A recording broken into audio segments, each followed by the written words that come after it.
पिछले online class में हम लोगों ने पढ़ा है केमिकल रिएक्शन के बारे में पढ़े हैं। जो केमिकल रिएक्शन हुआ है उसको कौन कौन से पदार्थ उसमें भाग लिए हैं और कौन कौन से नए पदार्थ बने हैं, इसको जो है हम कार्य रूप में अगर लिखते हैं, प्रदर्शित करते हैं, तो वो बन जाता है रासायनिक समीकरण बन जाता है। तो जैसे कोई भी रासायनिक अभिक्रिया हो रही है और उस रासायनिक अभिक्रिया के बारे में विस्तृत रूप से हमको जानना है कि इसमें रिएक्टेंट कौन से हैं और प्रोडक्ट कौन से हैं, तो इसको जो है हम उनके प्रतीक के आधार पर, उनके सिंबल्स के आधार पर और उनका जो केमिकल फार्मूला है उनके आधार पर अगर सजा देते हैं, उसको हम लिख लेते हैं, तो वो हमारे नॉलेज के लिए बहुत अच्छी बात हो जाती है कि हम ये जान पाते हैं कि इसमें रिएक्टेंट कौन है और प्रोडक्ट कौन है और पूरी रासायनिक अभिक्रिया जो हुई है वो किस रूप में हुई है, कैसे हुई है, ये हमको पता चल जाता है। तो यह जो रासायनिक समीकरण है हम उसको कैसे प्रदर्शित करते हैं, उसके पहले जाने कि जो हमारे सृष्टि में जो पदार्थ हैं, जो सब्सटेंस हैं, जो मैटर हैं, मटेरियल्स हैं, वो किससे बने हैं, वो किसके रूप हैं। तो ये पदार्थ या तो एटम्स के रूप में, परमाणु के रूप में पाया जाता है, जैसे सोना है, चांदी है, तांबा है, और नहीं तो मॉलिक्यूल्स यानी अणु के रूप में पाए जाते हैं। तो जो पदार्थ होते हैं, जो सब्सटेंस होते हैं, जो मैटर होते हैं, ये या तो एटम्स के रूप में हमें मिलते हैं और नहीं तो अणु के रूप में, मॉलिक्यूल्स के रूप में मिलते हैं। तो ये जो एटम्स हैं, जो परमाणु हैं, इनको जो है हम कैसे जाने कि ये परमाणु किसका है, किस एलिमेंट का है, किस तत्व का है। तो उसको जानने के लिए हम क्या करते हैं, एक सिंबल उसके लिए डिनोट करते हैं, एक सिंबल, एक प्रतीक उसके लिए लिखते हैं। जैसे कार्बन के लिए हम C लिखते हैं, हाइड्रोजन एलिमेंट के लिए H लिखते हैं, ऑक्सीजन एलिमेंट के लिए हम O लिखते हैं। इसी तरह से बहुत सारे एलिमेंट हैं, बहुत सारे तत्व हैं, उन तत्वों को उनके प्रतीकों के रूप में हम लिखते हैं। जैसे N से नाइट्रोजन होता है, Na से सोडियम। तो इनके प्रतीकों से हम जान लेते हैं कि ये परमाणु जो है ये किस तत्व का परमाणु है। तो इन परमाणुओं को जानने के बाद, इन परमाणुओं को जानने के बाद हम ये देखें कि ये अणु ये किससे बने हुए हैं, ये अणु किससे बने हैं। ये जो अणु होता है, अणु का अपना एक केमिकल फार्मूला होता है, अणुओं का अपना एक केमिकल फार्मूला होता है, रासायनिक सूत्र होता है। और वो जो रासायनिक सूत्र किससे बनता है, विभिन्न तरह के जो तत्व होते हैं, विभिन्न तरह के जो एलिमेंट होते हैं, और वो एलिमेंट आपस में मिल करके एक नए मॉलिक्यूल्स का निर्माण करते हैं। तो उन विभिन्न तत्वों के परमाणु और उनकी संख्या, नंबर ऑफ एटम्स कितने हैं, सबको मिला देते हैं, तो ये बन जाता है रासायनिक सूत्र। जैसे H2SO4, H2SO4 सल्फ्यूरिक एसिड का ये केमिकल फार्मूला है और यह एक मॉलिक्यूल है। सल्फ्यूरिक एसिड का यह एक क्या है, मॉलिक्यूल है, अणु है। और इस अणु का जो रासायनिक सूत्र है वो H2SO4 है, यानी केमिकल फार्मूला क्या है, H2SO4, ये रासायनिक सूत्र है सल्फ्यूरिक अम्ल का। अब इस अणु में किन किन तत्वों के परमाणु हिस्सा लिए हैं, तो इसमें आप देख सकते हैं कि एक हाइड्रोजन है, दूसरा सल्फर है और तीसरा ऑक्सीजन है। यानी तीन तरह के एटम्स, तीन तरह के तत्वों के एलिमेंट्स के एटम्स, तीन प्रकार के एलिमेंट्स के एटम जो है इसमें हिस्सा लिए हैं। और इनकी संख्या कितनी है, जैसे हमने कहा कि विभिन्न तत्वों के परमाणु, तो विभिन्न तत्वों के परमाणु यानी हाइड्रोजन एक परमाणु हो गया, सल्फर एक तत्व हो गया, ऑक्सीजन एक तत्व हो गया और उसका परमाणु हो गया। इनकी संख्या कितनी है, इनकी संख्या इनके सामने लिखी हुई है। H की संख्या कितनी है, 2, सल्फर की कितनी है, 1 और ऑक्सीजन की कितनी है, 4। तो विभिन्न तत्वों के परमाणु और उनकी संख्या को अगर सम्मिलित रूप में प्रदर्शित करते हैं तो यह जो है उस सब्सटेंस का एक मॉलिक्यूल होता है। तो यहां दो चीजें हमें मिली, एक मिला सिंबल पदार्थ का और दूसरा क्या मिला, केमिकल फार्मूला, ये मॉलिक्यूल्स मिला जिसका ये केमिकल फार्मूला मिला। इन दोनों को, सिंबल्स को और केमिकल फार्मूला को मिला देते हैं और मिला करके हम जो है इसको बीच में एक तीर बनाकर उसके बाईं ओर और दाईं ओर हम जो है रिएक्टेंट को और प्रोडक्ट को लिख देते हैं, तो ये बन जाता है रासायनिक समीकरण बन जाता है। तो रासायनिक समीकरण किससे बनता है, या रासायनिक समीकरण हम किसको कहते हैं, रासायनिक समीकरण हम उसको कहते हैं कि किसी रासायनिक अभिक्रिया को, किसी रासायनिक अभिक्रिया को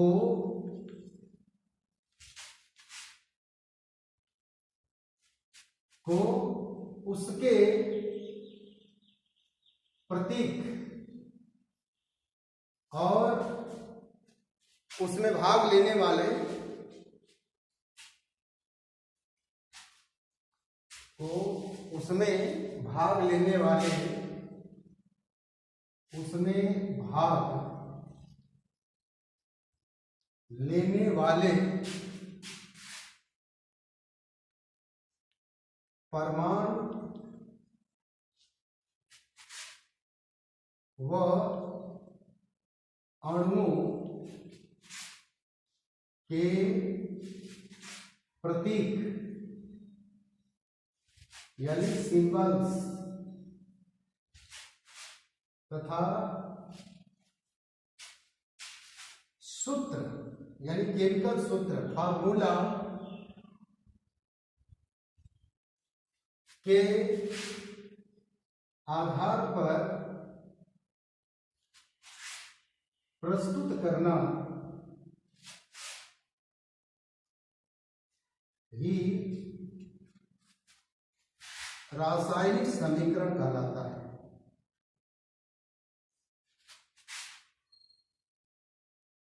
रासायनिक समीकरण कहलाता है।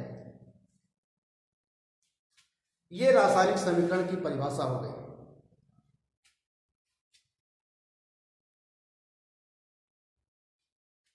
जैसे आप जो है इस उदाहरण से और अच्छी तरह से समझ सकते हैं, जैसे कार्बन और ऑक्सीजन गैस,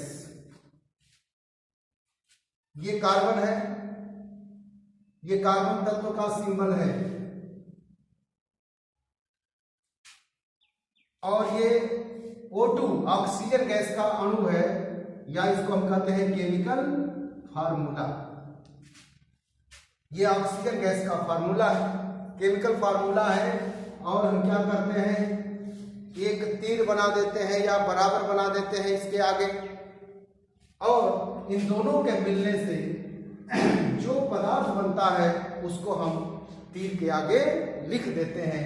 ये भी क्या है, एक फार्मूला है, केमिकल फार्मूला है। किसका, कार्बन डाइऑक्साइड गैस का।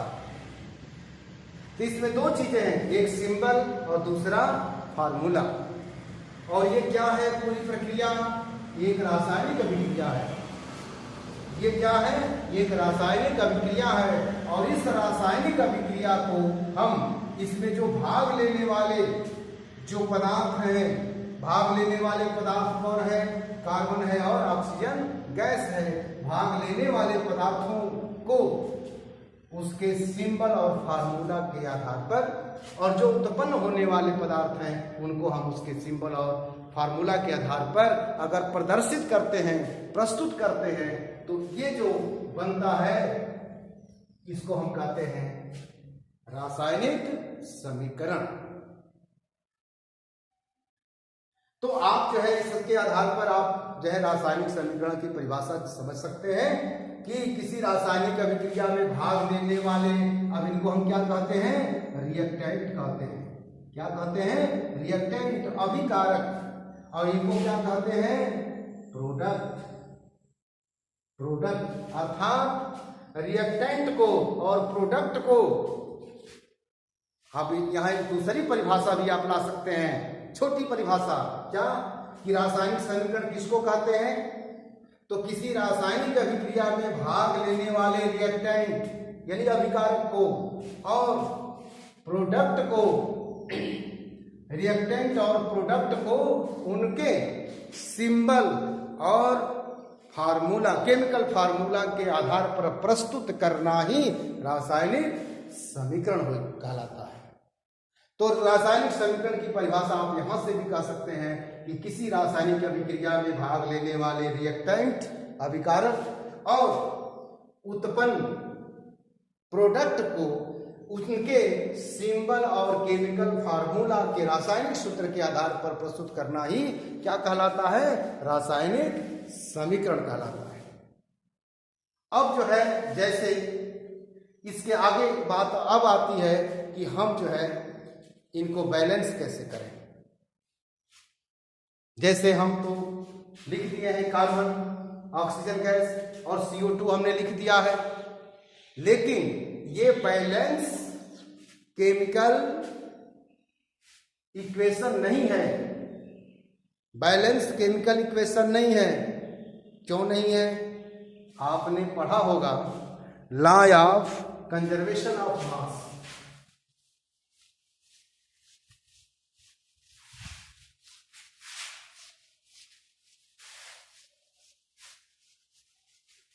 द्रव्य के अविनाशिता का नियम पढ़े होंगे आप। द्रव्य के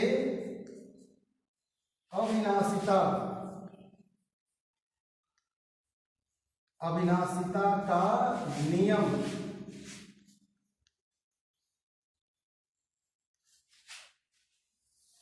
इंग्लिश में कहते हैं लॉ ऑफ कंजर्वेशन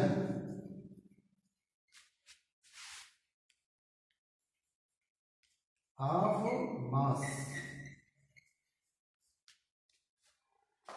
ये नियम क्या है, इसको हम कहते हैं कि द्रव्य ना तो उत्पन्न की जा सकती है और ना ही इसे नष्ट किया जा सकता है।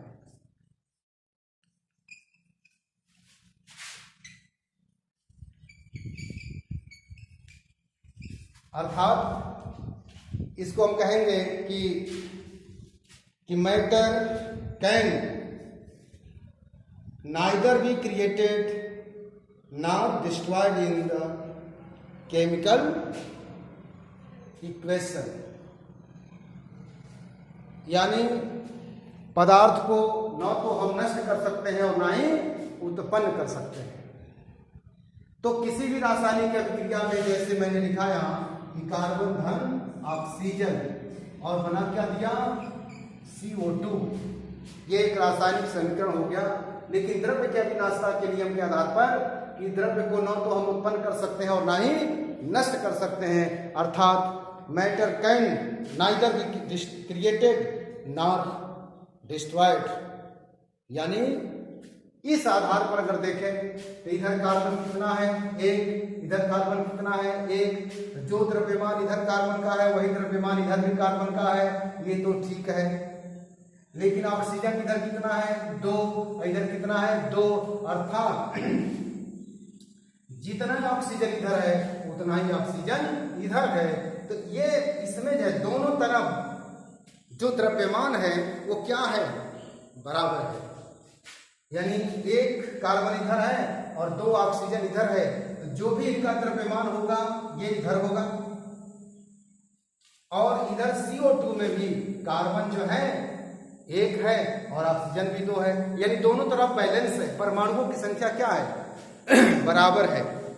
तो बैलेंस करने के लिए यानी रासायनिक समीकरण को संतुलित करना अब हम सीखेंगे।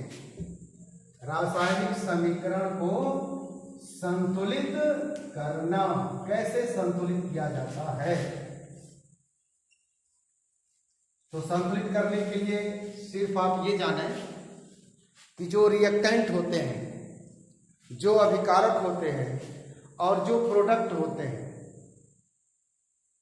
जो उत्पाद होते हैं, दोनों तरफ जितने भी तत्व होंगे सभी तत्वों के परमाणुओं की संख्या को बराबर कर लिया जाता है लेकिन उनका जो केमिकल फार्मूला है उसको चेंज नहीं करना है।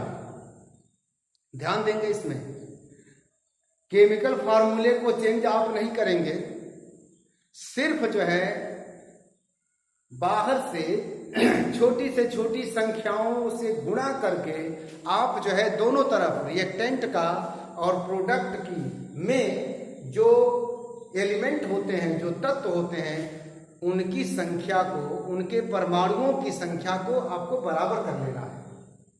जैसे इसमें तो बराबर है, लेकिन कार्बन मोनोऑक्साइड अगर बन गया है, कार्बन और ऑक्सीजन के मिलने से, जलने से अगर कार्बन मोनोऑक्साइड बन गया है, तो यहाँ आप देख सकते हैं कि यहाँ ये रासायनिक समीकरण जो है बैलेंस नहीं है, क्योंकि कार्बन 1 है, इधर भी कार्बन 1 है, इधर ऑक्सीजन 2 है, लेकिन इधर ऑक्सीजन कितना है 1 ही है। तो क्या ये बैलेंस है? नहीं है, ये क्या है? अनबैलेंस है। अनबैलेंस है, इसको बैलेंस करना अनिवार्य है। अनिवार्य क्यों है? क्योंकि द्रव्य की जो अविनाशता का जो नियम कहता है उसके आधार पर यह जो तीर बना है, तीर के बाएं साइड में जो रिएक्टेंट हैं यानी जो अभिकारक हैं, इनमें जो परमाणु है उनकी संख्या, इधर जो प्रोडक्ट है इसमें जो परमाणु है उनकी संख्या दोनों तरफ बराबर होनी चाहिए। अगर इधर ऑक्सीजन 2 है तो इधर भी ऑक्सीजन 2 होना चाहिए। अगर 2 नहीं है तो ये अनबैलेंस्ड रासायनिक समीकरण है। तो इस तरह से इसको बैलेंस करना है, और बैलेंस करने के लिए हमें इधर ऑक्सीजन कितना होना चाहिए 2। तो हम क्या करेंगे, अब इसका केमिकल फार्मूला नहीं बदलेंगे, अब ये नहीं कि CO2 कर दें, ऐसा नहीं करेंगे। इसको 2 करने के लिए इसके बाहर हम 2 का गुणा कर देंगे। अब जो है इस पूरे अणु में, इस पूरे मॉलिक्यूल में हमने 2 का गुणा कर दिया, और जब 2 का गुणा किया तो कार्बन कितना हो गया, अब इस 2 का गुणा जितने भी इसमें परमाणु होंगे सब में गुणा हो जाएगा। ये नहीं कि सिर्फ ऑक्सीजन में गुणा होगा। अब ये CO है तो ये कार्बन में भी गुणा हो जाएगा, यानी कार्बन की संख्या कितनी हो गई 2। और ऑक्सीजन की कितनी हो गई 2, यानी कार्बन का कितना परमाणु था 1 था, इसमें 2 का गुणा कर दिया तो कितना हो गया 2 हो गया। ऑक्सीजन का परमाणु कितना था 1 था, इसमें किसका हमने गुणा कर दिया 2 का तो कितना हो गया 2, यानी कार्बन 2 और ऑक्सीजन 2। इधर कार्बन कितना है 1 है, इधर ऑक्सीजन कितना है 2 है।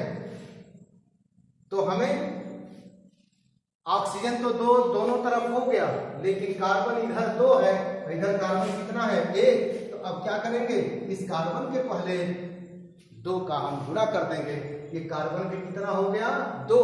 अब आप देख सकते हैं कि जो द्रव्य की अविनाशता का नियम है अब यहाँ वो फॉलो करता है कि रिएक्टेंट में और प्रोडक्ट में जो एटम्स हैं, विभिन्न तत्वों के एटम्स हैं, उनकी संख्या दोनों तरफ बराबर हो गई है। तो अब ये जो है अब क्या हो गया बैलेंस्ड हो गया, अब बैलेंस्ड रासायनिक समीकरण हो गया। तो इसी तरह से और भी आप जो है रासायनिक समीकरण को संतुलित जो है कर सकते हैं। सिर्फ आपको ये ध्यान देना है कि रिएक्टेंट का और प्रोडक्ट का, अभिकारकों का और उत्पादों में जो तत्व होते हैं उनकी परमाणुओं की संख्या दोनों तरफ आप बराबर कर लें। जैसे एक रिएक्शन है Mg प्लस O2, यानी मैग्नीशियम जलता है ऑक्सीजन के साथ तो क्या बना लेता है मैग्नीशियम ऑक्साइड। आप जरा देख लें दोनों तरफ, क्या ये बैलेंस है नहीं है, मैग्नीशियम 1 है, इधर भी मैग्नीशियम कितना है 1 है, ये तो बैलेंस है। ऑक्सीजन इधर कितना, ऑक्सीजन के कितने परमाणु हैं तो O के सामने 2 लिखा है, O के आगे क्या लिखा है 2, यानी ऑक्सीजन के 2 परमाणु। तो इसमें जो है ऑक्सीजन के कितने परमाणु हैं 2 परमाणु हैं, और मैग्नीशियम के परमाणु कितने हैं 1। इधर जो है मैग्नीशियम का परमाणु कितना है 1, लेकिन ऑक्सीजन का परमाणु कितना है 1। तो हमें क्या कितना करना पड़ेगा 2, और 2 करने के लिए इसमें हमें पूरे MgO में मैग्नीशियम ऑक्साइड में हमें 2 का गुणा करना है।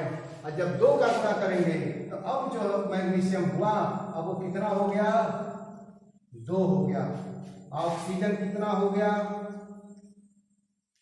2 हो गया, अर्थात मैग्नीशियम 2 हो गया और ऑक्सीजन कितना हो गया 2, लेकिन इधर मैग्नीशियम कितना है 1। अब इसको भी 2 करने के लिए हमें इसमें 2 का गुणा करना पड़ेगा, और इस तरह से ये जो केमिकल इक्वेशन है अब संतुलित हो गया। इसी तरह से आप जैसे पोटेशियम क्लोरेट है, पोटेशियम क्लोरेट, इसको आप गर्म करते हैं। जब गर्म करेंगे तो गर्म करने पर जो प्रोडक्ट बनता है वो KCl बनता है, और